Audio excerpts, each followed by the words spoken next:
When 81-year-old Walter Griggs went out to pick up groceries, he had no idea he would soon be accused, targeted, and nearly killed all before breakfast.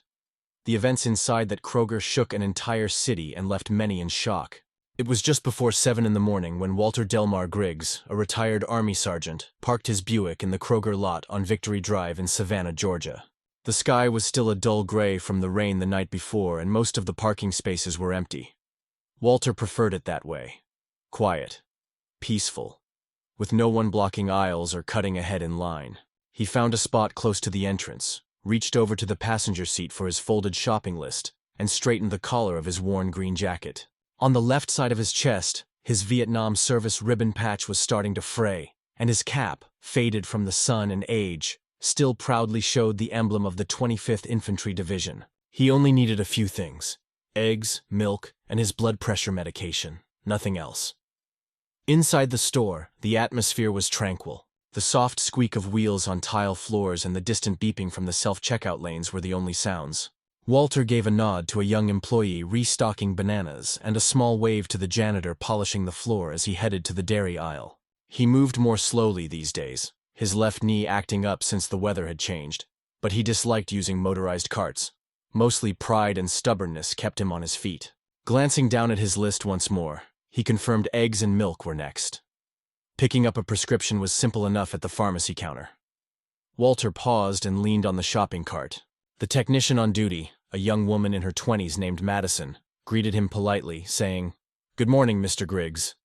The pharmacist is just finishing your refill. It won't take long." "No need to rush," Walter responded, "not like I have any planes to catch," and chuckled quietly before stepping back to wait. He disliked standing still for too long because it made his back stiffen, so he slowly wandered around the cereal and frozen food aisles. Staying nearby, he glanced at his watch as minutes slipped by. An elderly woman in a floral jacket passed him, giving a peculiar look which he noticed but did not dwell on. Then, a middle-aged white man wearing a Georgia Bulldog sweatshirt observed Walter as he walked by. His gaze lingered a little too long before he pulled out his phone. Walter sensed something shifting in the atmosphere. Not fear nor irritation, just a cold realization that someone was once again misjudging him. Returning near the pharmacy, Madison waved him over and said, "All set, Mr. Griggs. This time you have a 90-day refill, so you won't need to come back so often." He smiled warmly. "That's a blessing, dear. Thank you," while deliberately reaching for his wallet with slow, careful movements. No sudden gestures to avoid any confusion. Yet the calm was short-lived. As Walter turned to exit the pharmacy, a sudden movement from the far end of the produce section caught his attention. A uniformed officer, tall and white with a buzz cut, was approaching him with a strange urgency. The gun was already drawn, and everything happened rapidly. Walter's body reacted instantly before his mind could process the situation. He raised both arms automatically. Time seemed to slow down for him, but not for the officer. On the floor, the officer commanded sharply to keep the hands visible. Shoppers nearby froze, a mother quickly shielding her child by stepping behind a shelf, and a young bakery worker ducked for cover. Walter remained perfectly still, his arms raised with a medication bag dangling from his right hand. Calmly he said, "My name is Walter Griggs. I am a veteran. I have done nothing wrong." The officer stayed silent, his facial muscles tight, his voice trembling. Not from fear, but pure adrenaline. "I said get on the ground," the officer repeated. Walter still did not move and explained, "I served this country. You do not need to have a gun pointed at me." However, words were not going to calm the situation yet. About 10 minutes earlier, just as Walter was passing the cereal aisle, Charlie Brooks stood near the Redbox machine outside the store, scrolling through his phone with one hand and holding a large iced coffee in the other. Charlie was 45 years old, a familiar face at this Kroger, and well liked by employees for turning brief greetings into lengthy conversations. He was white, balding, and bore a faded American flag sticker on the back of his F-150 pickup truck. Charlie disliked surprises. He had just finished reviewing his fantasy football roster when he entered the store and made his way toward the pharmacy, all while nursing a tight lower back and maintaining a lifelong wariness of unfamiliar people around him. It seemed natural enough as Walter noticed Madison walking slowly near the refrigerated medical section. He did not observe a grandfather or a man glancing at his watch. Instead, he saw someone pacing nervously. Standing close to the pharmacy wearing a heavy coat was enough to raise his suspicion that something might be wrong. He turned down an aisle and called 911. Charlie Brooks spoke in a low voice. "Hey, I'm at the Kroger on Victory. There is a black man by the pharmacy just lingering around. He looks upset, maybe waiting for someone or something, constantly glancing around. Wearing a jacket with patches, he just seems out of place." The dispatcher asked for more details. "Is the man armed? Is he threatening anyone? Does he appear drunk?" "No," Charlie replied. "But it just feels strange. I thought you all might want to check it out." The dispatcher logged the report as low priority, but still broadcast it over the police radio, following standard procedure so that any nearby officer could stop by if possible. After finishing his last call, Bradley Kern sat across the street at a Waffle House wrapping up his shift with a cup of coffee. When the alert came through his radio, he was no longer officially on duty. But he enjoyed sticking around to keep watch, saying it made him feel useful. Bradley had been with the force for 4 years, having transferred from a small county department west of Macon. He was known as a decent marksman, although his record included 2 complaints of excessive force, both of which had been dismissed. He moved with a distinct spring in his step, as if demanding respect before anyone even knew who he was. He caught the dispatcher's voice describing a possible suspicious individual, a black male wearing a military jacket. Pressing his microphone, he said, "This is Unit 1 and 84. I am right across the street. I will take care of it." A brief silence followed before the dispatcher replied with cautious acknowledgement. "Unit 184, please confirm you're off shift." Walter did not answer because he was already heading out the door. In his mind, this was not about following rules. It was about acting before something bad could occur. It was a kind of self-appointed heroism, the kind that emerges when you believe you are unquestionably right, even if nobody asked you to be in front of the store. An elderly security guard with a limp gave Walter a nod, assuming his presence was official and without any doubt. Walter quickly passed through the produce section, his eyes scanning the aisles. Then he spotted Madison near the pharmacy holding a bag. Seeing the military jacket, his hand went instinctively to his holster. He asked no questions, neither sizing up the situation nor hesitating. He drew his Glock, aimed it directly at Madison, and shouted the command that would forever alter both their lives. "Hands up now." Nearby in the bakery, 16-year-old Reggie Malone, working an early shift to help support his mother, stood frozen, in shock. He had just been applying icing to cinnamon rolls when he saw the officer raise his weapon. Reggie was rooted to the spot, frosting bag in hand, unable to comprehend what was unfolding. Just 2 aisles away, a retired nurse watched in disbelief. Walter had just placed a loaf of wheat bread into his cart when he heard a sudden disturbance. Turning the corner, he gasped. "Walter," he whispered, his eyes catching sight of the officer's gun. Then he screamed. But this was only the beginning. Someone had already started recording. Walter did not flinch. He simply could not afford to. At 81, a single wrong move might cost him his life. He had witnessed men panic in true war zones and be shot simply because they had moved too quickly, even by their own comrades. The officer's voice cut through the grocery store sharply, like a blade. "Get on the ground. Hands where I can see them." Walter remained still, hands raised high. His shoulders were tense, his back aching from standing too long, his eyes fixed on the young man aiming a loaded weapon at his chest. The name tag read Kern. The Glock in the officer's hand trembled just slightly, almost invisible. But Walter noticed the subtle shake instantly. That small quiver revealed everything. This was not a calm professional responding to a threat, but a man under pressure, uncertain, and therefore dangerous. "I haven't done anything," Walter said again, his voice quiet but steady. "I'm just here for my prescription. Please don't shoot." Shoppers began to scatter, some ducking behind shelves, others retreating toward the entrance.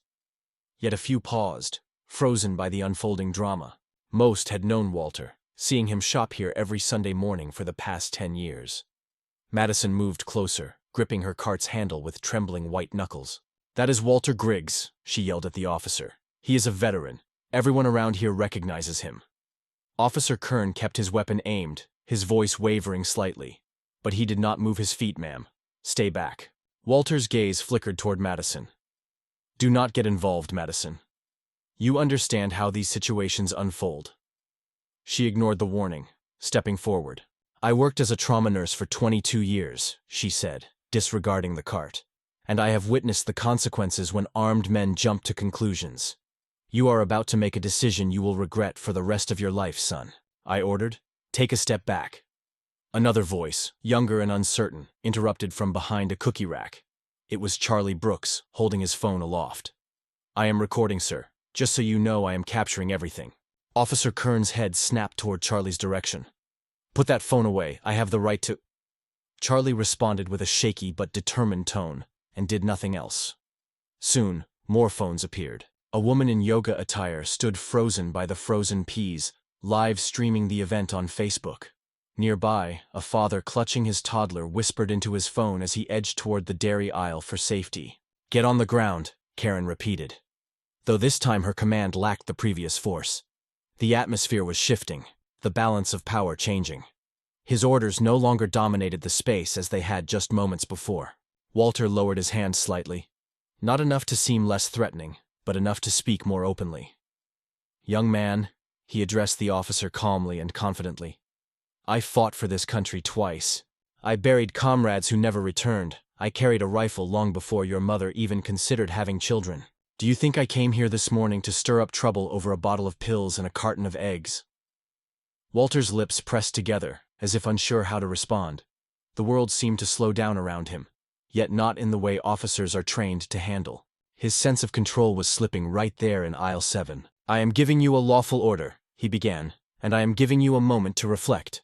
Walter cut in. Look around, look closely and ask yourself what this is truly about.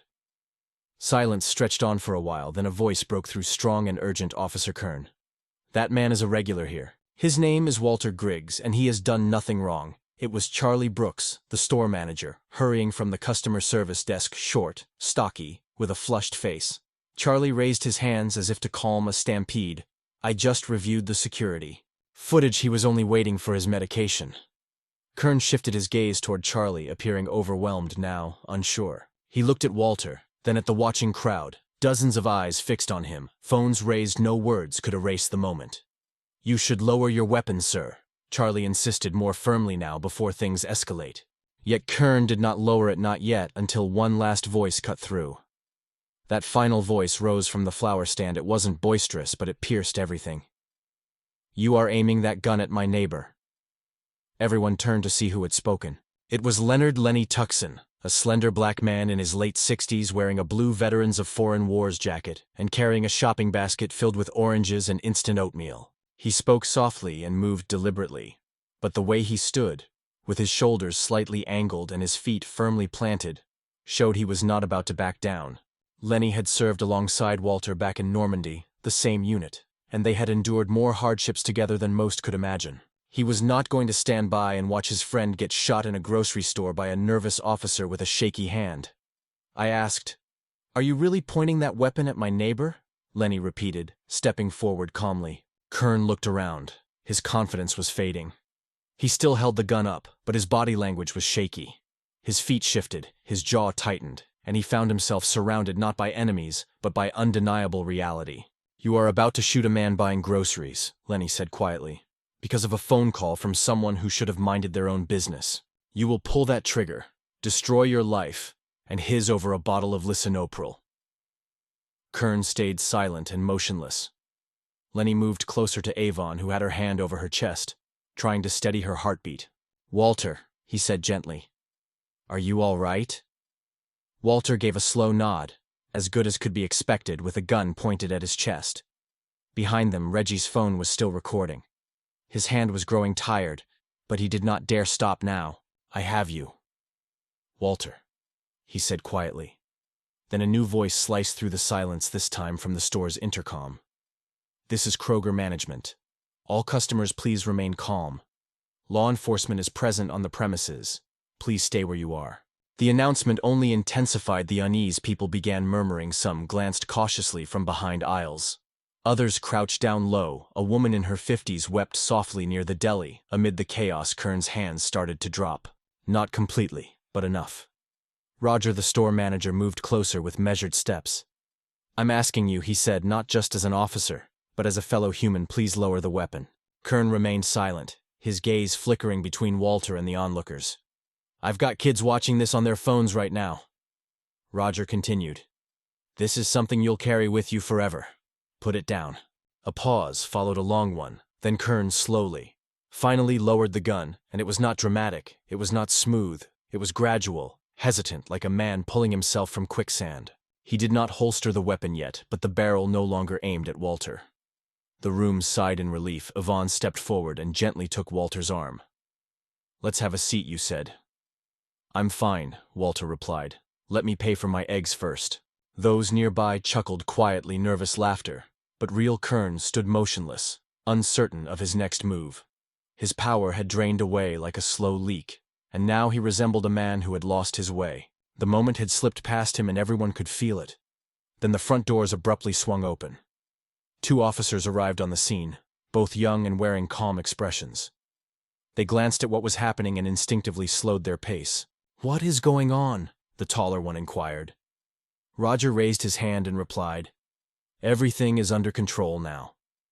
He pointed at Walter and explained that he had been misidentified, nothing more. The officers approached Madison with caution. "Are you off duty?" one asked. Madison nodded and finally spoke after several silent minutes. "I thought he was someone else, someone who was reported," he said. Yvonne added, "I thought he was acting suspicious. He was just picking up his medicine." One of the new officers gently touched Madison's arm and said, "Let's step outside." Madison looked at Walter again for the first time. There was a hint of shame. In his eyes, not much but noticeable. He followed the officers through the front door, yet the damage was already done, and the internet does not wait. By the time the front door closed behind Officer Madison, at least 7 different phone recordings had captured the entire situation from various angles, with different voices and reactions.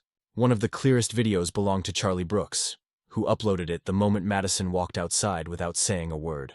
The caption was straightforward: "He just wanted his medication." Within minutes, the video had circulated on Twitter, TikTok, Instagram, and Facebook. Comments flooded in as many recognized Walter immediately. Numerous viewers recalled seeing him on Sundays at the nearby Mount Olive Baptist Church, or caring for his tomato plants. In front of his modest yellow house just off Skidaway Road and inside the store, things gradually began to move again. Not back to normal, but there was some movement. Walter stood by the pharmacy, straighter than he had been in many years. With Madison and Charlie Brooks flanking him, the tension remained thick, yet it had shifted. It was no longer centered on him but spread outward, filling every phone alert, every whispered exchange, every glance shared between strangers who had just witnessed something raw. "Are you sure you are all right?" Madison asked him once more. Walter gave a brief nod. "Do not worry about me. I have seen worse in the jungle." She tried to smile, but it faltered. The store manager Roger stepped forward, offering a receipt and a small brown paper bag containing Walter's prescription. "No charge today, Mr. Griggs," he said quietly. "I will take care of it." Walter gently shook his head, pushing the bag back. "I do not need charity, Roger, only fairness." Roger hesitated, then silently returned the bag to Walter's cart. Lenny glanced at the crowd. "Does anyone else have anything to say about my man here?" The silence spoke volumes. Meanwhile, outside the store, Kern stood beside his patrol vehicle with 2 officers on duty. He was breathing hard, sweat visible through the back of his uniform shirt. His weapon was holstered, and his hands twitched lightly at his sides. Officer Caleb Murphy took out a small notebook. "Do you have anything to add to the report?" he asked. "Before we send it in," he asked while trying to keep his voice even. Walter did not answer. "You know the cameras recorded everything," Charlie Brooks added, but still there was no response. Then at last Walter mumbled, "I thought he was... I did not know." Charlie remained silent and continued writing. Inside the shop, Reggie stood near the end of aisle 8, watching his video's view count surge by thousands every few seconds. His heart pounded hard, yet something deeper stirred within him, as if he had just witnessed a quiet moment in history. "People need to see this," he said quietly to no one in particular. Back at the pharmacy, Walter sat down on a bench, hands resting on his knees. Yvonne stayed close by with her arms crossed. Nearby, still tense, Lenny scanned the room like a guard. "The world has changed," Walter said softly. "Not enough," Lenny responded. "You held your ground. Respect does not come with a price." At that moment, Walter's old flip phone rang. He took it from his jacket pocket and replied with a rough, "Yeah." It was his granddaughter, Tiana, calling from Tallahassee. "Granddad, are you okay? I just saw you on Instagram. What happened?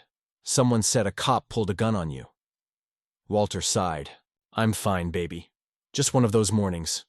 I am coming up there now." "No need for all that," he said more gently. "There is nothing here but groceries and people with too many opinions." "But this is not right," she said, her voice breaking. Walter agreed quietly. "No, it is not." He ended the call and slid the phone back into his pocket. But beyond the story, the reality had already been overtaken by rumors and was rapidly escalating. By midday, Walter's name was trending on Twitter under the hashtag Walter Griggs Armed Veteran at Gunpoint. The Arthur Kroger episode was shared across every platform, each offering different perspectives of the footage. Various voices could be heard shouting in the background. Yet the same horrifying scene was captured again and again. A firearm aimed at the chest of an 81-year-old black veteran purchasing medication. By lunchtime, the videos had amassed over 4 million views collectively. And it was not just the footage drawing attention. People began investigating the officer involved, the person who made the call, and the background of the store. They tried to assemble every detail they could find. Charlie Brooks' recording was shared by local news channels, and shortly thereafter by national outlets too. ABC covered the story first. Then by 12:40 in the afternoon, CNN contacted him. By 2 o'clock, Walter's daughter Janelle, who works as a teacher in Augusta, was handling numerous phone calls. She was unsure how to respond. "He did not even do anything," she told a Channel 7 news broadcaster in an emotional interview. Her voice trembled as she added, "My dad always wears his veteran jacket. Everyone recognizes him. He is not invisible. He is simply overlooked." The footage deeply affected viewers, particularly older black individuals who had endured the Jim Crow era, and hoped their grandchildren would never experience such burdens. Civil rights activists flooded social media demanding the immediate dismissal of Officer Bradley Kern. Yet, opinions were divided as comment sections swiftly filled with the typical contrasting views. Some defended the officer by referring to heightened alert circumstances and suspicious actions. Others blamed Charlie Brooks, the individual who made the initial report, and who had already removed his Facebook profile. That same afternoon, local reporters quickly identified Walter Kern within hours. Images of him grinning beside a hunting rifle from a 2021 Facebook post spread rapidly. This was followed by screenshots of controversial posts he had liked over the past 2 years. Although he had not released any public statements, the story continued to grow. Meanwhile, back at the police station, Chief Nora Delaney aimed to control the situation. She stood at the podium in the press briefing room. At 3:05 p.m., with cameras recording, she said, "We are aware of the event that happened this morning involving Officer Bradley Kern. Even though Officer Kern was not on duty at the time, his behavior is under immediate internal investigation. We are devoted to openness and treating this matter very seriously." A reporter from the Savannah Gazette responded, "Are you aware that the man at whom the weapon was drawn is an 81-year-old Vietnam veteran?" Delaney replied cautiously, "I acknowledge Mr. Griggs's service. We are in direct communication with him and his family. No arrest has been made. The reason why a weapon was drawn is currently being examined." At the Kroger store, a statement appeared by 4:20 p.m. on Twitter saying, "We stand with Mr. Madison Griggs and are grateful that no one was injured. We are currently examining store protocols to guarantee that such an incident never occurs again. Every employee involved behaved with caution and professionalism. Walter had not witnessed any of it yet since he did not use Twitter. His phone could barely hold a charge. All he knew was that upon arriving home, 4 local news vans were already parked outside his house, and a neighbor had left a note on his door saying, 'We stand with you, Mr. Griggs.' He was not ready to speak, not just yet. He only wanted a glass of water and some tranquility. However, calm was far from reaching him, not while the mayor's office was trying to contact him, not while CNN was leaving numerous voicemails, and not while the scent of fried chicken drifted from his neighbor's porch as the entire community quietly murmured his name like a prayer. Later that evening, Madison sat with him, bringing some leftover stew and a plate of cornbread. She spoke softly. "I had no idea this world could still hurt us like this." Walter watched the television where a news anchor replayed the incident. His hands were raised in the air, and he did not flinch. "We taught this country how to stand tall," he declared, "and it still doesn't know how to truly see us."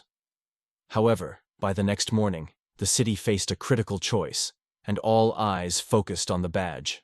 At 7 o'clock in the morning, the Savannah Police Department posted a statement on their website announcing that Officer Bradley Kern was no longer part of SPD. His conduct on the morning of July 8th was determined to be a clear breach of department rules and community expectations.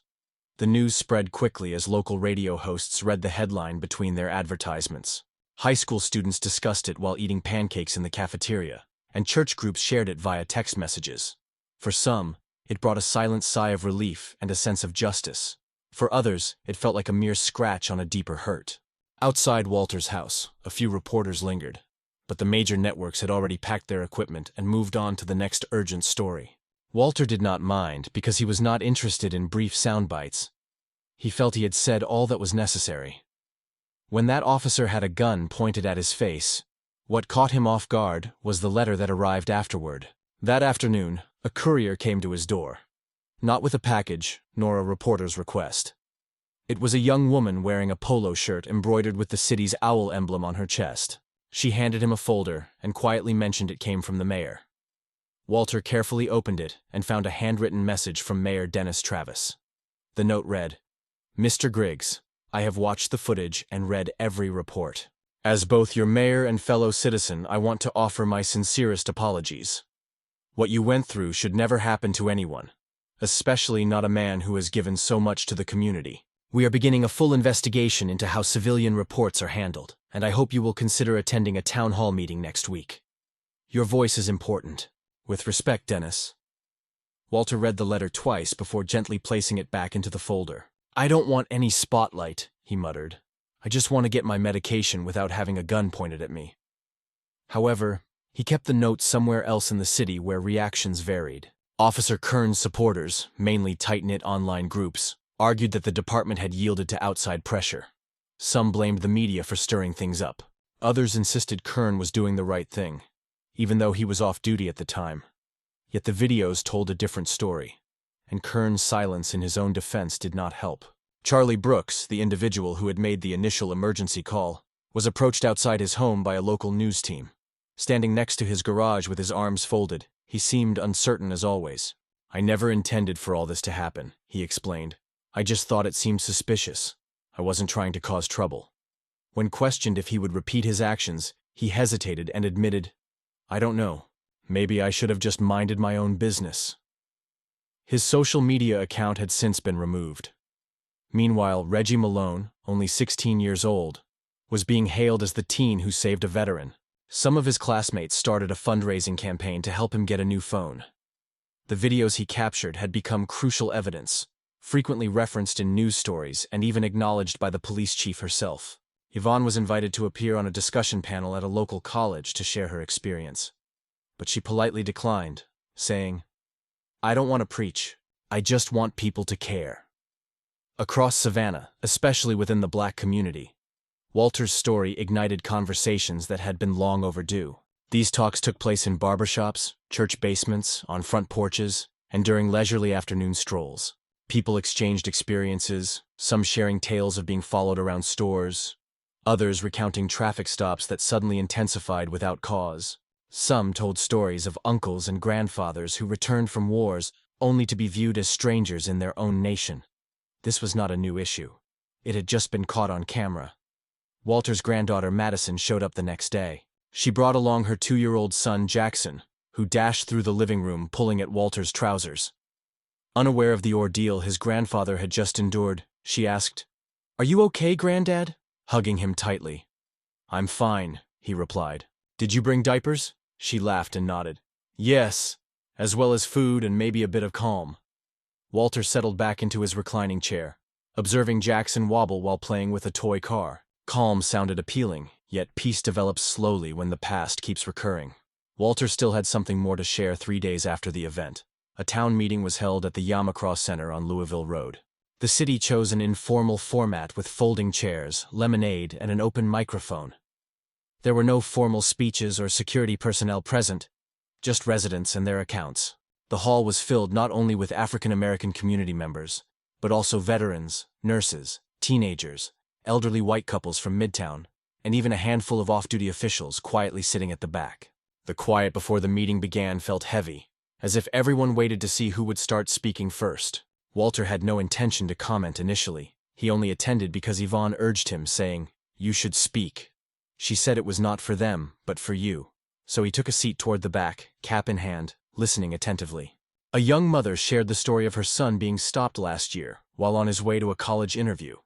Then, a man in his middle years talked about always being followed whenever he stepped into the sporting goods store. After that, the moderator, an elderly woman with sharp glasses and a voice firmer than expected, approached the microphone and asked, "Is there anyone else who wants to speak?" There was silence at first. Then Lenny nudged Walter. Walter shook his head initially. The crowd had already shifted its attention toward him. Reggie, sitting nearby with his mother, caught his eye and nodded quietly. No pressure. Just a sign of support, as if saying, "We are here for you." So Walter rose. He moved slowly to the microphone, without notes or a prepared speech, carrying decades of memories inside him. "My name is Walter Griggs," he began, glancing around the room and clearing his throat. "I am 81 years old, served in Vietnam twice, worked as a welder for 30 years. Now, I am a father, a grandfather, and I enjoy playing chess and tending to my tomato garden." A soft chuckle spread through the audience, releasing some of the tension. "I have been visiting the same Kroger every week since you built it. Never caused any trouble. I never asked for any favors. I go in, get what I need, pay for it, and leave." He paused briefly, then continued. "Except this week, I was told that merely standing still made me dangerous." The room fell silent once more. I did not shout, I did not swear, I did not reach for anything. I just stood there and listened while a man wearing a badge informed me that my very presence was considered a threat. And I am telling you all this now. I did not survive combat in the jungle, bury my comrades, raise a daughter alone, and overcome 2 strokes just to be confronted by a boy wearing a badge who failed to understand the situation. Some people applauded while others sat silently, tears quietly forming behind their eyes. Walter fixed his gaze on the officers sitting in the back row and said, "I am not angry at you all. I am angry at the silence. The silence that allows individuals to go through life believing they must report someone simply for existing." He lightly tapped the microphone as if to remind himself it was still active. "I am not asking for pity or charity. I do not need another medal. I already have 2. I am asking for a little bit of common sense. I am asking people to stop reacting with fear every time they see someone who resembles me." A woman stood up and applauded, followed by another, and soon half the room rose to their feet. Walter did not stay long. He stepped down, returned to his seat, and took a slow breath. Yvonne whispered, "That was more than enough." He did not smile but gave her a steady look, tired but confident. At the conclusion of the town hall, the mayor stood and expressed gratitude to everyone. Promises were made for policy reviews, additional training, and community forums, but the most powerful pledge came from the audience itself. It was evident in the way people looked each other in the eye afterward. Not all issues were resolved, but something had been spoken that could never be taken back. However, before the story could settle, the city still had one more step to take. 2 weeks following the event, Savannah City Council convened a private meeting. By that time, footage of Walter standing with his hands raised had already circulated widely in courtrooms and educational settings, including local high schools. It became part of discussions on civic duty, and even a state senator cited it in a proposal for police accountability. The council unanimously approved a new regulation called the Griggs Protocol, which mandated that all incoming emergency calls reporting suspicious behavior without an immediate threat undergo extra screening questions. Officers would no longer be permitted to respond to non-urgent, suspicion-based calls without supervisor approval. Although not a flawless solution, it marked a beginning. Walter did not attend the vote. Instead, he watched it on his granddaughter's tablet from the living room, seated next to Jackson, who was eating applesauce, more on his chin than in his mouth. When the council declared the measure passed, Walter calmly said, "Good. Let's see if it sticks." He offered no smile, but his fingers lightly drummed the armrest. Meanwhile, across the city, Kroger installed new signs at their entrances stating, "Respect is non-negotiable," affirming their commitment to honor all veterans and serve every customer. The company also invited Walter and Lenny for a private meeting with corporate leaders. They accepted, not for publicity, but to confront those in charge directly and remind them who their loyal patrons truly were. As for Officer Bradley Kern, he was no longer employed. His home was put on the market the very next week.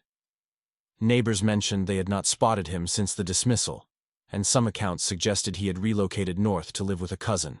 Perhaps he wanted to begin anew in a place where no one recognized his face. The department issued no additional comments. Walter Malone, the teenager who recorded the entire incident, was now known as the kid who kept his composure. He received a scholarship offer from a nearby film school in Atlanta, but Walter told his principal he was not interested in seeking fame. "I just did not want Mr. Walter to end up on the ground," he explained in an interview. That was all. Yvonne continued her volunteer efforts at the community clinic and became a steady presence of reassurance during heated public discussions. She never claimed the title of activist. She simply showed up wherever and whenever someone needed to be reminded of what they had witnessed with their own eyes. Lenny remained close to Walter. They played chess in the park each Thursday and exchanged old war tales that no one else cared to hear.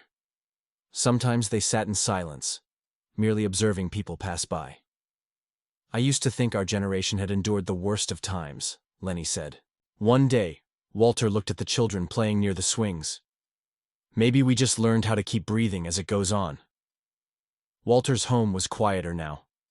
Tiana had returned to Tallahassee, and Jackson's toy cars no longer cluttered the floor. But the stillness did not feel hollow, it felt well-deserved.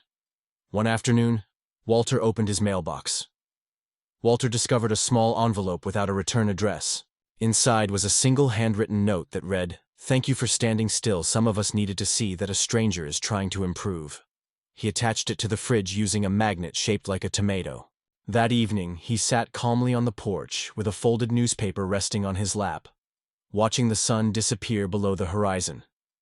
No cameras, no journalists, just himself, his tea, and the gentle breeze rustling the leaves. Sometimes the world offers no apologies. Sometimes it does not even glance back. Yet occasionally it listens just long enough to understand something important. Before Walter closed this chapter of his life, he had one last message to share. A week later, Walter found himself once again at Kroger. He parked in the same spot, pushed the cart with the squeaky front wheel, and wore the same faded veteran's jacket. He did not inform anyone of his trip, nor did he seek company or praise. He simply needed to buy eggs, milk, and oatmeal. There were no stairs to climb, no sideways looks, no officers stationed near the onions. Madison, working at the pharmacy, waved and greeted him, saying, "Good morning, Mr. Griggs. Your blood pressure medication is ready 90 days, just how you like it." Walter smiled and replied, "Appreciate you, child." While waiting to pay, a man in his early 40s wearing a white baseball cap and speaking with a slight southern accent nervously approached and softly asked, "Excuse me, sir. Were you the gentleman from the video?" Walter looked at him calmly, not with anger, but with straightforwardness, and said, "I was the man." The man shifted uncomfortably, but kept trying to speak. "I just wanted to apologize, not because I did something wrong, but because I have never spoken up when it happens. I have seen things like that before and simply kept walking, feeling it was not my responsibility to fix." Walter observed him quietly, not to judge, but just to take in his presence. "You speaking now, are you?" The man nodded. Walter said, "Begin there, and do not stop." Neither of them paid attention to anything theatrical. No cheers, just two men strolling toward the same automatic doors. Later that night, Walter sat at his kitchen table with a notebook open and a cup of black tea beside him. He wrote deliberately, as if crafting words for someone who might read them many years from now. "We are not dangerous just because we exist. We are not suspicious simply because we wait. We are not threats because we appear tired or elderly or different. Some people feel fear when they see us. Others see nothing at all. But I hope more people learn to recognize the person standing before them instead of the story they have imagined."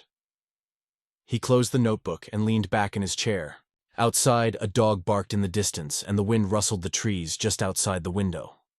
The next morning, Walter went for a walk. He passed the barber shop, the post office, and the little gas station that still displayed handwritten price signs.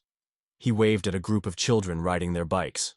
One called out, "Hey, Mr. Brooks," with a cheerful grin, and he waved back. That was enough. Walter did not need the mayor's apology. He did not require the attention of the internet. What Walter truly needed, what every man like him longed for, was the honest truth to face life with confidence and without fear. He wanted the silence to finally break. And perhaps, just perhaps, for the next elderly man reaching for his medication not to be mistaken for a threat. After all, no one should have to endure the horrors of war alone. It was only the feeling of being pursued even in the simplest places, like the cereal aisle. If this story resonated with you, if it brought to mind memories of your grandfather, your neighbor, your father, or even yourself, do not just let it pass by. Speak about it, share your thoughts, and consider reflecting on this experience. And please make sure to subscribe for more meaningful stories that truly matter.